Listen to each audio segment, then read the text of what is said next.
Good morning. Good morning, everyone. Here we are. Hold on, let me get the right voice on here.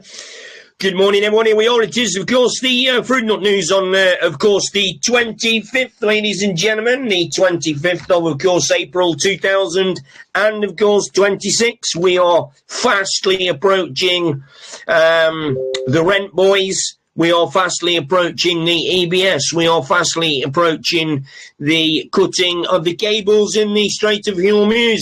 We're fastly approaching running out of oil. We're fastly approaching losing internet access. We're fastly approaching a lot of things. Will those things come? You just never know.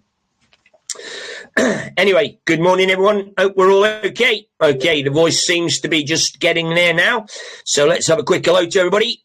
Kelly Coast, Diane's in, Anne's in, Mira's in, Lisa's in, Kath Miser's in, Shirley Wellstead's joining us this morning. Good evening, morning, Glastonbury. Joyce Guest is in, Island's in, Graham's in, one and all. Mimi's in, Belinda's in, New Life's in, Sharon's in, Brian Wright's in, Looney Lena's in, Sue's in, Sheila's in, Martha's in, Jason Thomas is joining us, Nina Turner's in, Jen Meese's in, she's in, Gary's in, and of course the lovely Leslie's in as well. So, good morning everyone. Here we are on, of course, this Saturday the 25th, of course, of the 4th. 2000 and of course 26, and yes, as certain people are saying, fastly approaching ascension at a massive rate. You may well have noticed headaches, frustration. You may have also noticed dildos in Westminster. Now, I don't know about you, but if dildos is in Westminster isn't a sign of biblical happenings, well, I don't quite know what planet you're on. But anyway, let's start first of all with the cost of living. The cost of living crisis, of course, is easily solved by the cutting of taxes on fuel. It's a very simple thing to do.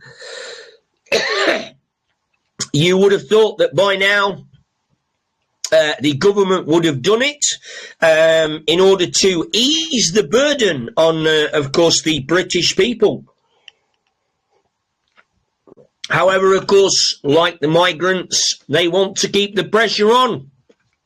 And so fuel taxes remain roughly at around 75 to 80% per litre. Very interesting little scenario. Especially when you consider that a barrel of oil costs the same around the world as it does in America or anywhere else, and yet the British Isles pay more money for fuel than anywhere else in the world. Very interesting. Then, of course, we've got the Green Party. Now, the Green Party, of course, are commonly known as Green Party initiatives. Unfortunately, they have just been handed the title of Toxic Racism Year of the Awards. Very interesting. Now, if you've got any idea of the level of wokeism that's going off in the UK, we only have to look at Blue Peter. Now, Blue Peter was an institutional program back in my day, etc., etc. John Noakes. What was the dog called? The fucking dog. Was it Shep? Shep, the fucking collie dog. I mean, that fucking thing would go anywhere. What a dog that was. Anyway, yes, John Noakes, classic. I can't. There was a woman in it, and then there was Dr. Pertwee. Can't remember. Anyway, fucking hell, back in the day. Now, people used to get what they called a Blue Peter badge for doing outstanding shit. Peter Purvis, that was it. Peter Purvis, an apt name there. I wonder if he lived up to his name. But anyway, going back to the Blue Peter badge, people did all kinds of incredible things for the Blue Peter badge. Unfortunately, it has now been deemed by the BBC that, of course, the Blue Peter badge is, of course, no longer a BBC icon. I'm not even sure whether Blue Peter still exists anymore. I don't think it does. But anyway, the Blue Peter badge is now gone green under brand new woke policies by the BBC. Very, very interesting that is as well. Meanwhile, of course, all across the country, it was noted, of course, that it was St. George's Day a few days ago. Unfortunately, the powers that be decided that the St. George flag was a very racially explosive flag, and of course they decided to take it down. The sad thing is that the people that find the British flag very woke and very offensive are, of course, the very people that go around raping and basically abusing, people of this country, and that leads us to the outstanding story of the 3 migrants that entered the UK very recently and managed somehow to rape a young girl on the beach of Brighton. Interestingly enough, one of the men was a convicted murderer from Egypt. Now, wouldn't you have thought that someone would have done some sort of international cross-checking? But no, not the British.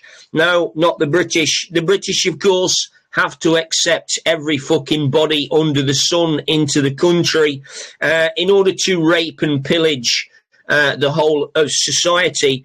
And I'll tell you what I'm looking forward to. I'm looking forward to the day when Keir Starmer's children get raped. I'm looking forward to the day when Kemi Badenoch's children get raped. I'm looking forward to the day when all of the other MPs are affected by migrant integration into communities. Very interesting. That's the day that I'm looking forward to. And amazing, isn't it, that this person that was laughing outside of court, ladies and gentlemen, in front of the British media and the British press, found it funny that raping a woman in the UK was an hilarious act of fun. And it leads you to really the question is that why are major political parties allowing this absolute madness? I mean, it is madness, ladies and gentlemen. It is madness. Allowing this madness not only to take place, but allowing it to continue day after day after day after day. We recently had a very posh, affluent place in Surrey where a 500-year-old house was turned into an HMO. For all those people that don't know, it is a house of multiple occupancy. And yes, it wasn't British people, of course. No, it was, of course, migrant people from Eritrea or fucking Afghanistan, Somalia, and all of the other countries around the world.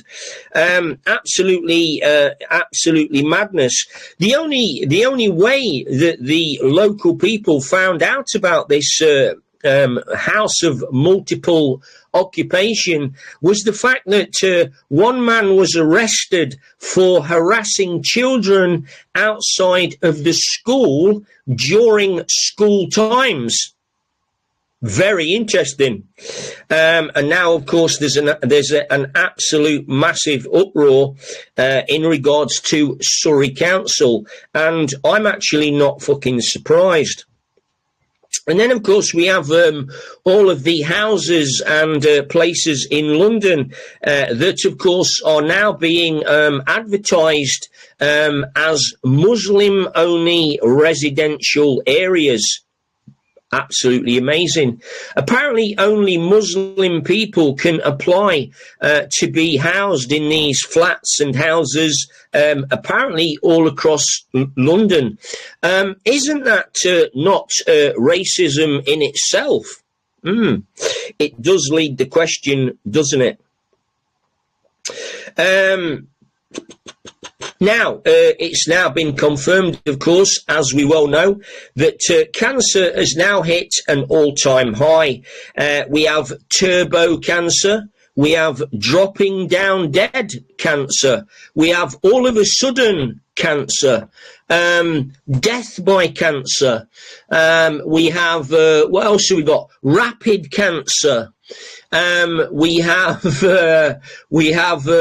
undetected cancer. We, of course, have got black goo cancer. We've also got blood clot cancer as well. Some very interesting cancers have all of a sudden appeared since 2020. And then, of course, the scientists apparently can't work out what has caused this sudden 400% increase in cancer levels. Very interesting that I find that these very clever men around the country that are paid an absolute fortune to do research can't understand what the problem is. Well, for all you people that are not educated, for all you people that continue to deny the fact that you've injected yourself with a bio-fucking weapon, let me tell you what it is. The reason that the cancers have increased by 400% is simply because in 2020 a vaccine was introduced that most of you rolled your arm up and went and took without any real questioning about the science, without any real questioning about the fact that this fucking thing had never been tested, and not to mention the fact that, of course, testing on any new vaccine takes somewhere in the region of around about 15 years. And then, of course, we've got, of course, all the fact that the police under Operation Talor refused to investigate any connection between the vaccine and, of course, the deaths of people. Oh, yes, it was a multiple agency cover-up, and I'm actually looking forward to the day when all of these people that covered up for the bioweapon are going to be faced in what we would class as Nuremberg 2, ladies and gentlemen.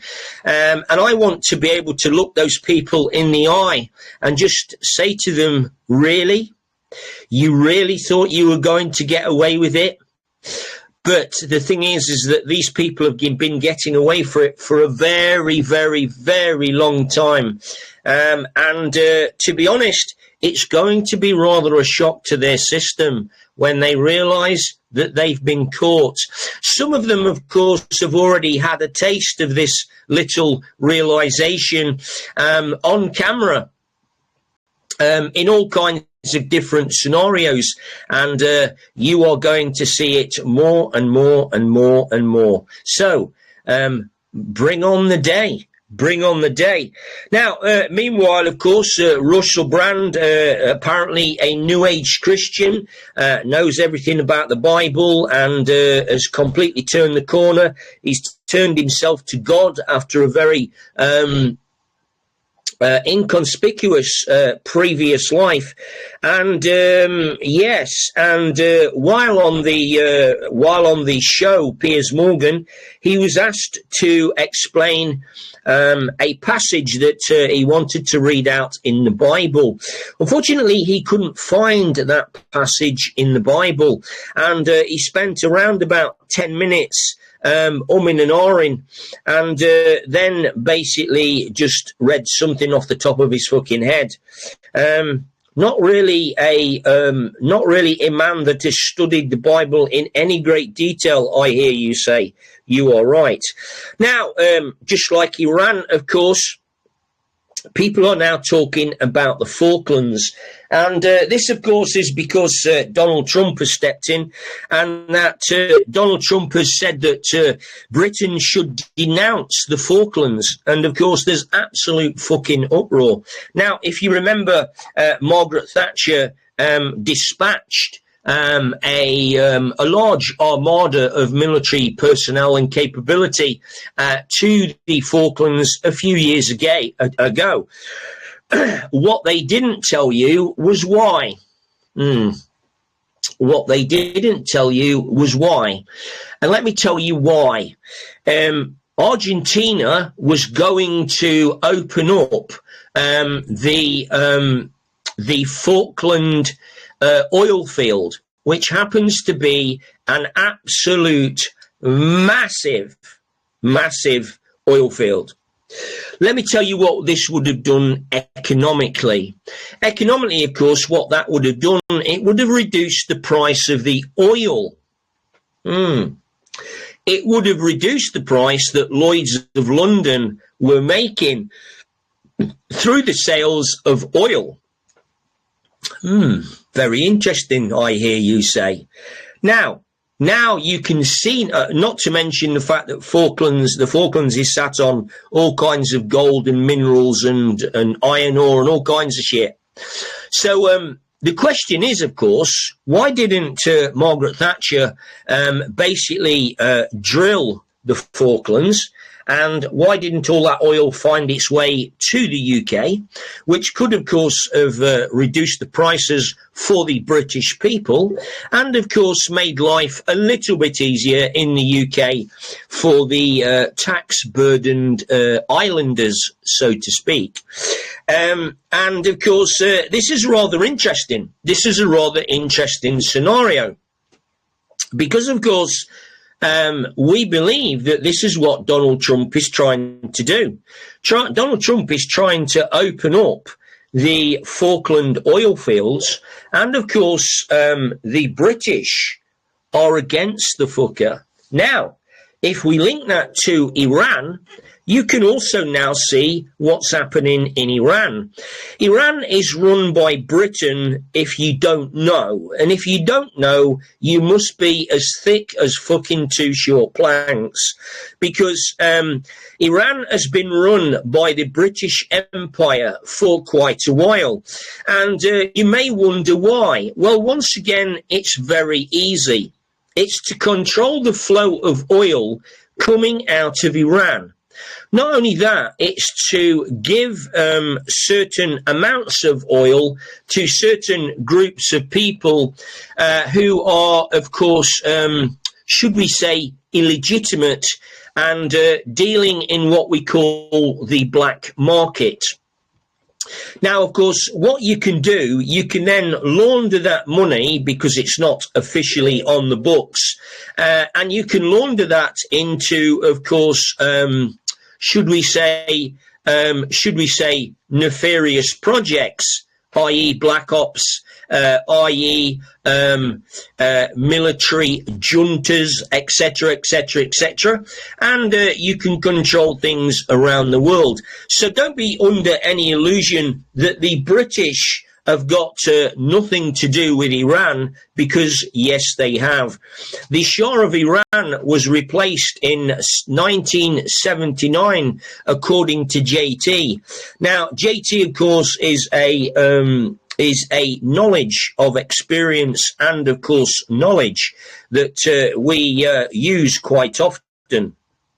And so it would appear that Iran, the Falklands, and also Venezuela, because remember that Venezuela has also massive oil reserves and mineral reserves.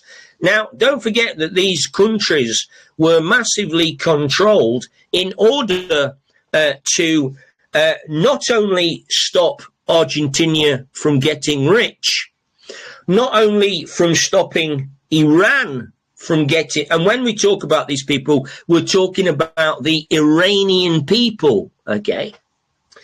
Now, isn't it amazing that Venezuela is exactly the same, with massive, massive oil reserves, okay? And isn't it also amazing, okay, isn't it also amazing that the North Sea oil fields in the UK are not actually currently at the moment being drilled by, of course, the UK. Isn't that interesting?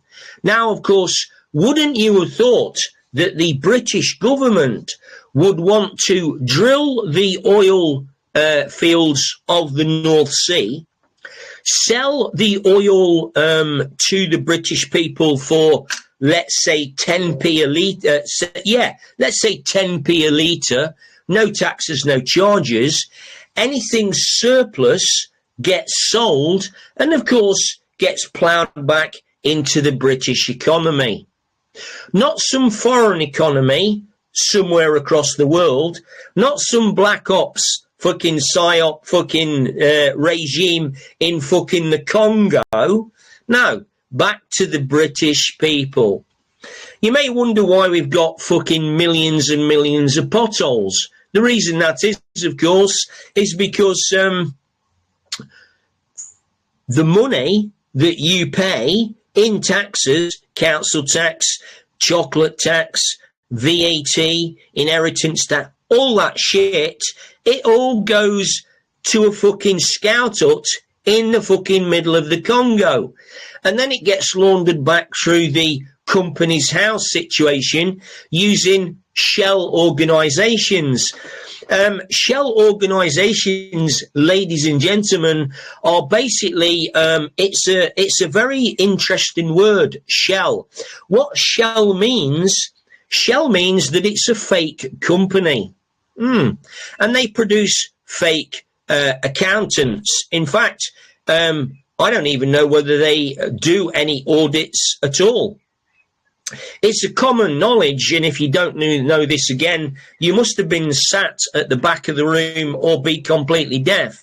The EU, or should we say the common market, has never ever submitted any type of audited accounts in its whole history. When was the last time you saw the audited accounts of Westminster? When was the last time you saw the audited accounts of Keir Starmer, Kemi Badenoch, Tony Blair? Never. You've never seen them because they don't do them, ladies and gentlemen. They don't do them. No. Because the money is laundered. It's all fucking laundered money.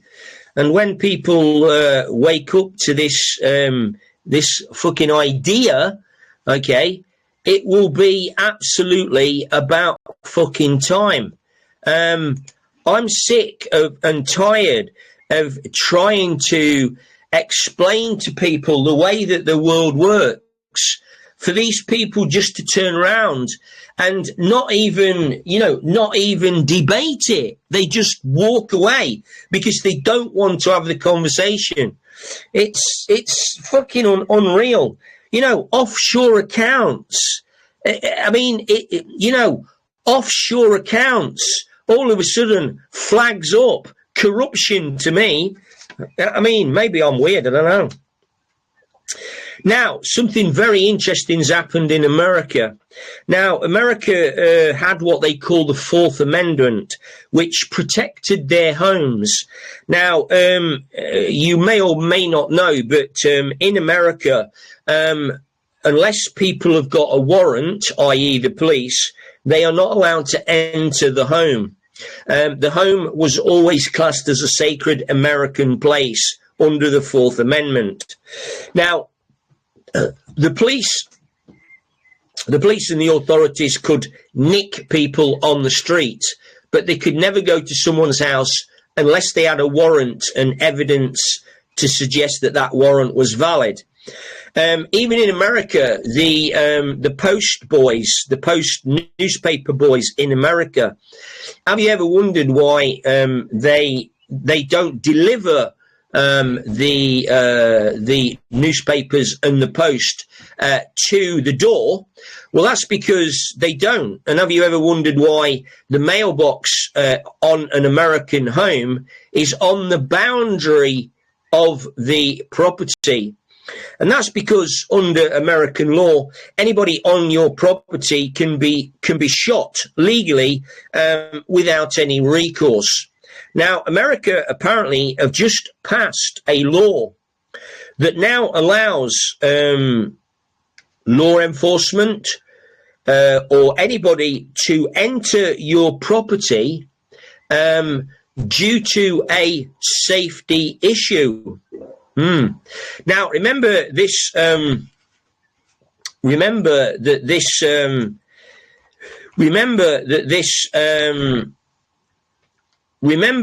this situation is always it always comes up under the safety issue. The reason that we're doing this is because we are protecting your safety. The reason that we've got health and safety laws is because we are protecting your safety. Now, that's okay, providing that the authorities or the powers that be don't extend that control. But when we look back at history, we can clearly see that this is not the case. So let's look back first of all at health and safety. This is a classical example of control. So let's just have a quick look back, okay? Now, health and safety came into the sort of the realms of the public domain around about, I would say, probably when I was about 17, 18. So we're looking about 43, 44 years ago. And it started off to be very, very sort of, it was sort of, guided around safety, and it was guided around, keeping people safe. So the idea of people working alone was abandoned to be able to keep people safe, which in some cases was correct. In other cases, it was not so correct. Okay. And then, of course, since then, it's escalated, and it's escalated it's escalated a massive amount to the point now where it is difficult to carry out a job without any form of health and safety. And so these rules and regulations have gone way beyond the pale. And not only that, it's created a vast amount of money. Now, let me just look at one of the areas that I'm skilled in, which is the construction industry. Now, what happened in the construction industry was very interesting. They brought in a competence test in order to allow people to actually work on site. Now, this was just a general test. It was about health and safety. If you see a lorry backing up, do you go behind the lorry? The answer was clearly fucking no. Because the guy driving might miss you in the blind spot or whatever. Anyway, it was very basic. And those tests originally were free. And let's imagine that some bright spark in the office decided to charge £10 a year for that particular test. And then what happened was, of course, is that that test was valid for 10 years. And very shortly after that, the test went up to £20, £30, £40, £50, £60, £70 a year. You had to take the test every year. And then, of course, what happened was, which was quite interesting, they then introduced the skills test, which meant that you were then tested on your trade, on your skills. One of mine was tiling, so we had to take a test in order to prove that we were competent in laying floor tiles and wall tiles, etc., etc. And that was, I think it was 50 quid at the time. There was a written test that was 20 quid. There was a practical test where an assessor turned up to mark you on your setting out and etc., etc. And this is quite interesting because the assessors that were coming out, they weren't tradesmen and they weren't tilers. They weren't bricklayers. They weren't carpenters. They weren't joiners, which was absolutely baffling to me. And I said to this chap who was assessing me, nice man, know what I'm saying? But, not 3 pence short of a shilling. So I said to him, thanks for the assessment. I said, how did you know that I'd set out the correct pattern and the correct way of doing this? And he said, I watched you working and it looked like you were pretty competent. I watched you working. Now, this guy didn't have any clue whatsoever as to whether or not I'd set out the tiles in the correct manner. He was relying on my skill and he was relying on my tiling ability, that I knew what I was doing. There's a massive difference. So once again, we're looking at schemes that basically are not about safety. They're about money. It's about money. The NHS, the police, the government are all full of these pen pushers. These people that make up rules and regulations that really don't mean doddly squit. And everybody looks at them and goes, what the fuck is that? Remember, a competent tradesman that not only has 20, 30, 40 years experience, he knows what he's doing. He doesn't put himself in danger because he knows the outcome of getting your leg chopped off is not a fantastic idea because it fucking hurts. Okay? So it's just gone wild. What else have we got? Oh, this is an interesting one. Going back to the NHS. Now, waiting lists in A&E departments. Fucking hell, you're going to die. You're going to die. NHS waiting lists in A&E departments. 13,000 people. Ladies and gentlemen, 13,000 people waited 3 days in an A&E department in the UK this year. 13,000. Fucking hell, we're only April, right? 13,000 people waited more than 3 days in accident and emergency unit. 500,000 of those people, 500,000 of those people, okay, waited in A&E for more than 24 hours. This, of course, is corridor care and all that fucking shit, right? This is the NHS. So when West Streeting turns round to you and tells you that everything's working fine, we're all doing fucking well, right? You look at West Streeting and go, you're a fucking liar. You're an absolute fucking liar. Not only are you a fucking liar, but you're also a fucking friend of Israel. So basically, Wes, fuck off and do one on the end of my finger, because you're a liar. Same as Keir Starmer, absolute liar. Angela Rayner, absolute liar. Okay? Absolute liar. Friend of Israel, right? Lindsay Hoyle, Friends of Israel. This is the guy that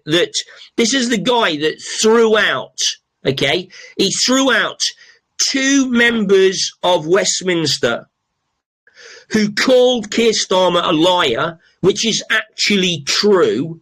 And Lindsay Hoyle had the audacity, right, to throw the 2 members out of the thing. Those 2 members weren't Friends of Israel. Oh, no. They weren't Friends of Israel. Definitely not. Because if they had been, they wouldn't have got thrown out of the chambers. Okay? So, ladies and gentlemen, it looks as though Westminster, in fact, it doesn't look as though Westminster has been taken over by Israel. Let me tell you that Westminster and the political system has been taken over by Israel. And you can tell this by the actions that are happening right in front of your face in, of course, the Westminster. Now, Sarah Ferguson, back on the case. Sarah Ferguson popped out of a chalet in Switzerland, I think it was. Switzerland or Austria, I'm not really sure, don't really fucking care.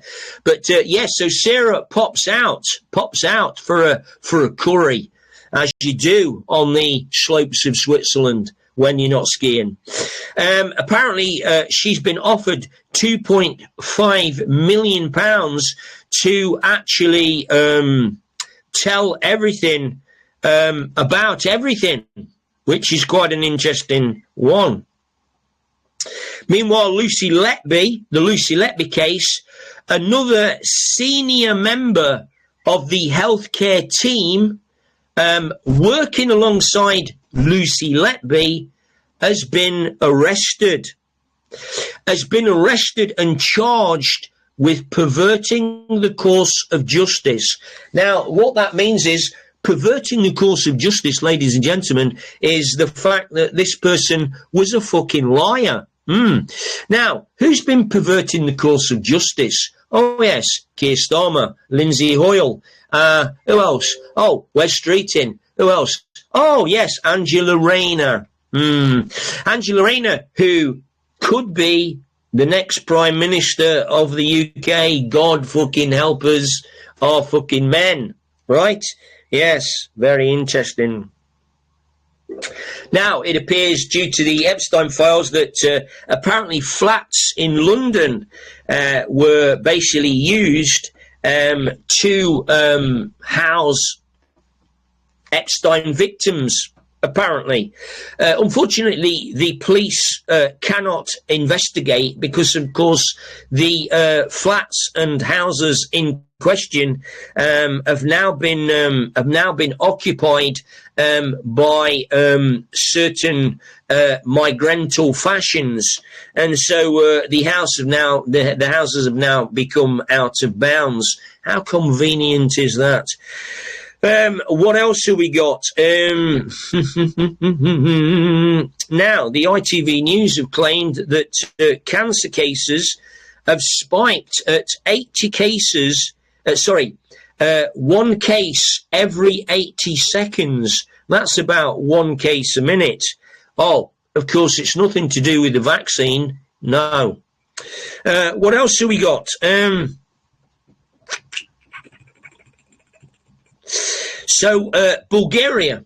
Not many people know about Bulgaria. This, of course, is nothing to do with the Wombles. But no, this is to do with the Bulgarian country. Now, the Bulgarian people have just voted a brand new prime minister in. And, of course, you've not heard anything about it because, of course, the EU and, of course, the head of the EU, von der Leyen Dick, We're not quite sure whether she does have a dick or not, but anyway, we'll wait and see. But von der Leyen Dick has basically just was celebrating the new Hungarian Prime Minister, which is actually very ironic, because what's happened is the new Hungarian Prime Minister has turned around and said, well, actually, I like Viktor Orban, and I'm just going to continue to strengthen his policies. God, von der Leyen Dick had an absolute fucking meltdown. So did Keir Starmer, so did Eric Merckx, and so did, of course, Mr. Macron, and, of course, so did President Zelensky, or should we say, not President Zelensky. Very interesting. So then, of course, the Bulgarian Prime Minister that has just been put in place has basically ousted an absolute communist twat that used to be in, and now it seems as though we've got somebody in with some kind of common sense and moral fucking values. Meanwhile, of course, after all of the millions and millions and billions and billions and trillions of money that went to Zelensky, not only was he happy to purchase one or two luxury cars and one or two luxury places around the world, including a ski resort that he invested in of course, the Ukraine. Yes, he's now going to take 500,000 African migrants into Ukraine under the guise of slavery. Now, I don't know about you, but I thought slavery had finished a long time ago. It seems as though that Zelensky is getting rid of his own workforce and replacing it with African people. Now, I don't know about you, but I can't understand why the African people are not getting wise to this shit. Know what I mean? Not only that, as well, of course, that Zelensky has recalled all of the people that left Ukraine during the war situation. He's called them back to Ukraine. And what he said was, there will be no conditions on you returning to the Ukraine, providing you return to Ukraine. Because, of course, there won't be any military action, which means there will be military action. There won't be any prison sentences, which actually means, yes, you will be going to prison. There won't be any forced conscription, which in Zelensky's vocabulary means, yes, there fucking will. And so, interestingly enough, we seem to have a rather interesting situation happening in Ukraine. Now, I don't know about you, but I can't see President Putin allowing 500,000 migrants from Africa, Sudan, Somalia, and all those other places. I can't see that President Putin is going to allow that. In fact, I would like to bet that that will never happen. It is an interesting one, especially when you consider that Ukraine has still not signed still not officially signed for the Ukrainian, what should we say, independence. Yes, Ukraine was supposed to be independent, but President Putin was very clever, because what he did was he said, yeah, okay, you can be independent, that's fine, we'll give you independence. However, there will be a few rules. Rule number one will be that you won't join NATO. Rule number 2 will be that you will behave yourself and you won't actually bomb the shit out of Russian-based areas of the Ukraine, which, of course, Zelensky failed to do. He's also failed to stay out of NATO. Zelensky is, from what I can gather, hell-bent on actually joining NATO. And, of course, the reason for that is because, of course, you know that they are after Russia. So very, very interesting what's going on. Very, very interesting what's going on. What else do we got? Let's have a look here.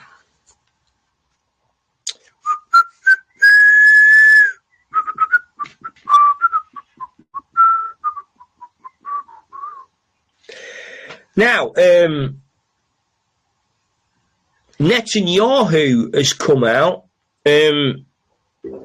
Quite confusing information, this. Netanyahu has come out and said that $270 billion in oil reserves will be diverted. I got no idea where they're going to be diverted to.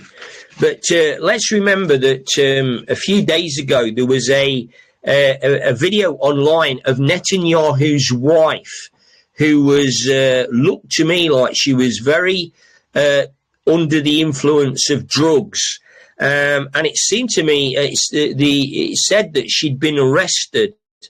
Now that runs on the back also of the fact that Netanyahu apparently has prostate cancer. Seems to be a little bit of cancer knocking around, doesn't there? So yeah, prostate cancer. That's an interesting one, isn't it? So we'll wait and see. Meanwhile, of course, yesterday, a very interesting speech by Donald Trump that said the 3,000-year war in Iran is over. Wonder what he was talking about. Well, I know what he was talking about. Maybe you can work out what he was talking about as well.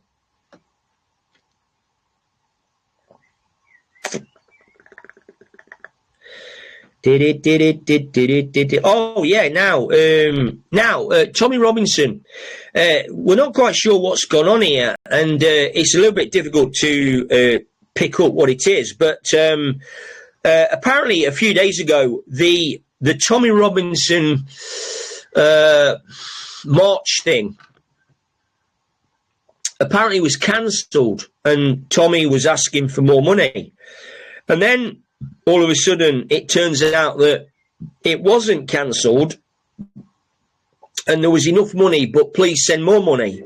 So I'm not quite sure what that is or how that's working, but it just seems to be very, very confusing. We've also got a shortage of condoms as well. Apparently condoms are in a massive short supply due to the Iranian war. Now, I'm not quite sure why that is, but of course the Iranian war is also getting blamed for fuel prices, as you well know, and are feeling it. But also as well, apparently now there's going to be a rationing on mobile phone footage. Now, I don't know about you, but this sounds to me like we are heading towards some kind of a internet blackout. Do you not see that? The Iranians apparently have threatened to cut the cables that supply 80% of the information through the Strait of Hormuz. It is quite an interesting one. Yeah, so not quite sure why they would put, this is in the national papers, of course, why they would put out that internet shortages, internet rationing would be on the cards. Yeah, I think what they said was something that to supply the internet to people and mobile phones, etc., was costing more money. Now, I don't quite know how that works because I don't have an insight into that. But, I mean, I can understand that houses and building costs are more because, of course, prices have gone up. The labour charge might have gone up, but the prices of materials have gone up by about 10%. So I can understand that, but I don't understand the internet. I don't understand how how supplying the internet has become all of a sudden more expensive, to the fact that we might be rationed and there might be shortages. Anyway, maybe somebody can enlighten me on that. Now, very, very recently, Mr. Zelensky posted a video, and there was a painting that was in the background of the house where he was at. Now, this painting apparently was stolen from Italy a few months ago. It was worth somewhere in the region of between £3 and £4 million. And lo and behold, there it is, which is leading people to question the validity, of course, of Mr. Zelensky. I mean, we've always questioned the validity of that man because he's an absolute arsehole. But, yeah, very, very interesting. Very, very interesting. Now, in regards to the migrants, in regards to smashing the boats, not. In regards to challenging the rape gangs, not. In regards to being better on crime, not.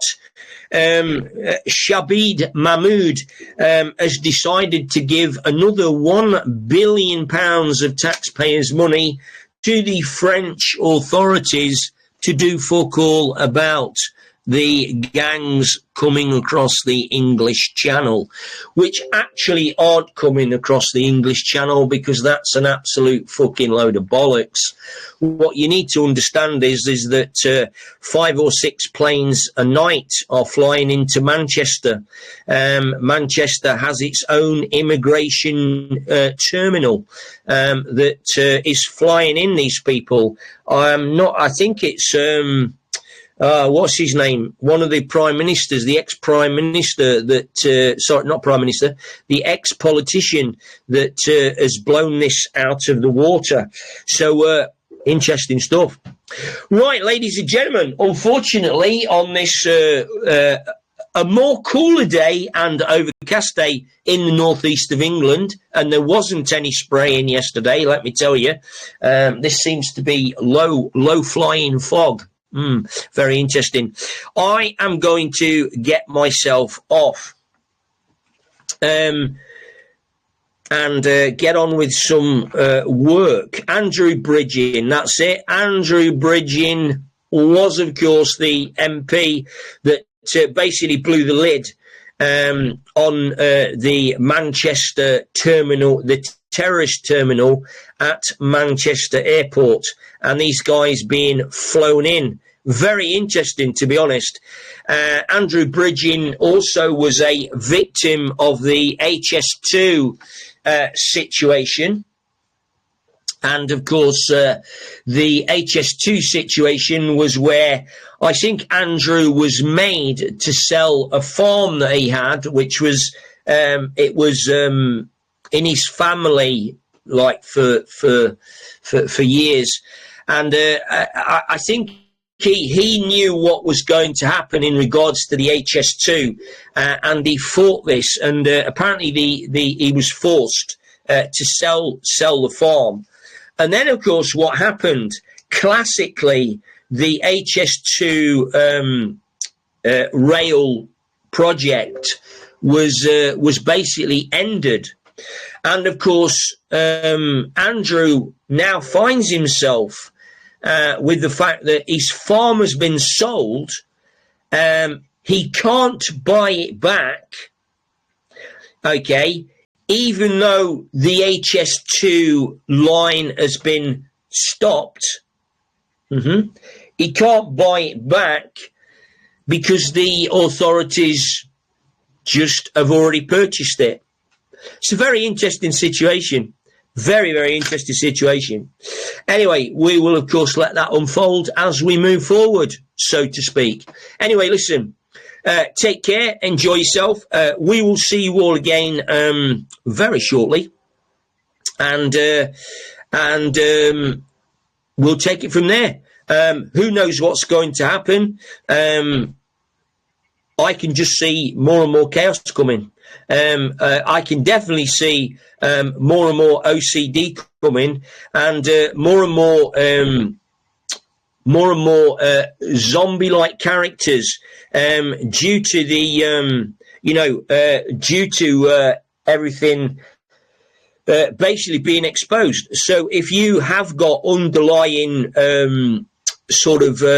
problems, OCD, control problems, all that kind of thing, this is going to be addressed. So you kind of need to get your fucking arse into gear and sort yourself out, because this frequency that is rising on the planet is, of course, the frequency, of course, that is rising on the planet is, of course, rising even further.